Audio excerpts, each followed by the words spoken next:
News పేపర్లో చూసిన, YouTube ఛానల్లో మనం కొన్ని కార్యక్రమాలు చూసిన, ప్రతిరోజు ఏదో ఒక చోట ఆత్మహత్యలు చేసుకున్న మనుషులు కనబడుతూ ఉన్నారు.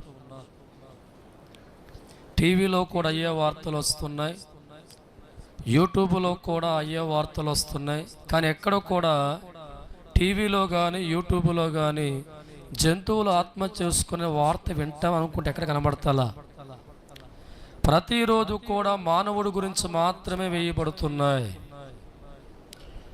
ప్రపంచంలో ఏ మూల మనం గమనిస్తున్నా మనిషి ఒక్కడే ఆత్మహత్య చేసుకుంటున్నాడు తప్ప, ప్రపంచంలో ఉన్న వేల కోట్ల జంతువులు ఏ ఒక్కరోజు కూడా ఆత్మహత్య చేసుకున్నాయి అనే వార్త వినబల్లా.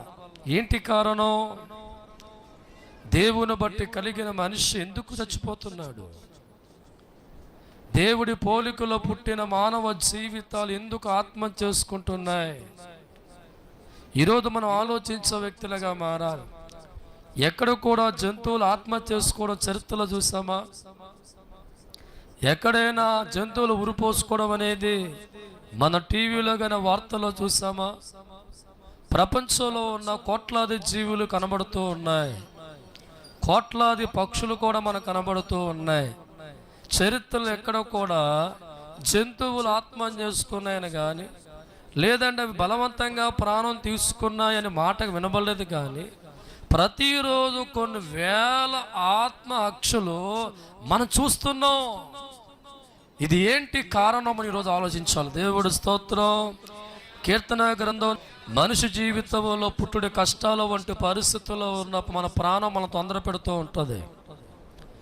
జీవితంలో తట్టుకోలేని బాధలు మన బ్రతుకులో ప్రవేశించినప్పుడు, నాలుగు దిక్కులు కూడా మార్గాలు ముయ్యబడుతున్న పరిస్థితి మనిషి జీవితంలో కనబడుతున్నప్పుడు, ఎటు చూసినా బయటపడే అవకాశాలు మానవ జీవితంలో 10th క్లాస్ ఫలితాల్లో ఆంధ్రప్రదేశ్ అవకాశాలు మానవ జీవితంలో కంటి కనబడలేనప్పుడు మనలో ఉన్న ప్రాణం అంటుంది, ఇక బతికి నువ్వేం ఉద్ధరిస్తావు, చచ్చిపోమంటుంది.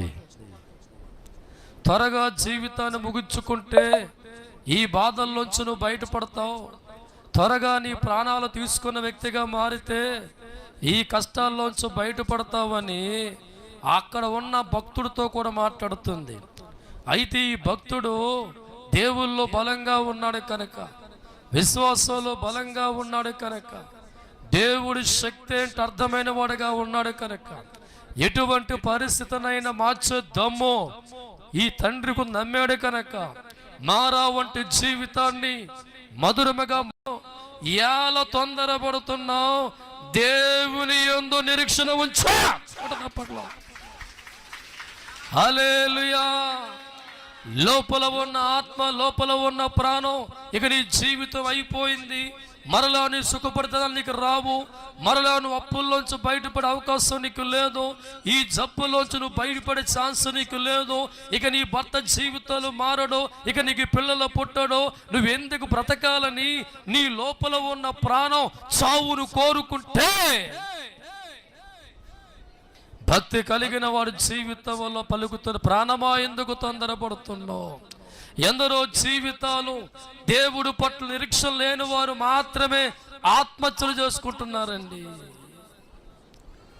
దేవుడు పట్ల నా జీవితాన్ని ఒకరోజు మారుద్ది అని నమ్మలేని వారు ఆత్మహత్యలు చేసుకుంటున్నారు. ఏదో ఒక రోజు నా దేవుడు దయ వస్తుంది, నా జీవితం మార్చబడుతుంది, నా అప్పులు కొట్టివేయబడతాయి, నేను పిల్లలకి అంటాను, నా భర్త మారుస్తాడు అనే కాన్ఫిడెన్స్ మనిషి కోల్పోవడం వల్ల ఒక పిరికి బందగా మారి, ఒక అమాయకుడిగా మారి దేవుడిచ్చిన జీవితాన్ని చేతులారా జరుపుకుంటున్నారు. ఈరోజు నువ్వు ఆలోచిస్తే జంతువులు కష్టాలు లేవంటావా? పక్షులకి బాధలు లేవంటావా? క్రూర మృగాలకి రాజైన, అడవికి రాజుగా ఉన్న సింహానికి ఆకలి లేదంటావా? వాటి జీవితంలో కూడా చాలా కష్టాలు ఉన్నాయి, వాటి జీవితంలో కూడా చాలా బాధలు ఉన్నాయి, అవి జీవితాలు ఆకలి దప్పులతో ఉన్నాయి. అయితే వాటికో నమ్మకం తప్పక మా జీవితాలు దేవుడు పోషిస్తాడు. కోట హల్లెలూయా. ఈరోజు ప్రపంచవ్యాప్తముగా ఒక పిరికి పందగా మారుతున్న దినాలు జంతువులో లేదు. పక్షుల్లో లేదు. ఈరోజు నీలాగా వాటికి బిల్డింగులు లేవే, నీలాగా వాటికి బ్యాంక్ బ్యాలెన్స్ లేదే, నీలాగా వాటికి రవ్వంత పొలము లేదే, నీలాగా వచ్చే ఆదాయం లేదే. కష్టాలు, బాధలు, కన్నీరు ఉన్నప్పుడు కూడా ఎందుకు జంతువులు చావకుండా ధైర్యంగా ఉన్నసా? దేవుడు పట్ల నిరీక్షణ కలిగి ఉన్నాయి. ఈరోజు అందుకే దేవుడు వాక్యం అంటుంది, నా ప్రాణమా నువ్వేళ కృంగిపోతున్నావు, నువ్వేళ తొందరపడుతున్నావు, దేవుడి యందు నిరీక్షణ ఉంచము. ఆయన రక్షణకర్త అయిన దేవుడు, ఇంకా నేను ఆయన్ని స్తుతిస్తూనే ఉంటాను. దేవుడి స్తోత్రం, హల్లెలూయా. మనిషి జీవితం 100 ఏళ్ళు బ్రతకడానికి దేవుడిని పుట్టిస్తే చచ్చిపోతున్నవా చాలా మంది ఈ లోకంలో ఉన్నారు. కారణం దైవజనమా, కష్టాలు వచ్చాయని, బాధలు వచ్చాయని, అనారోగ్యం వచ్చిందని చావుపోతున్నవా? ఎంతగా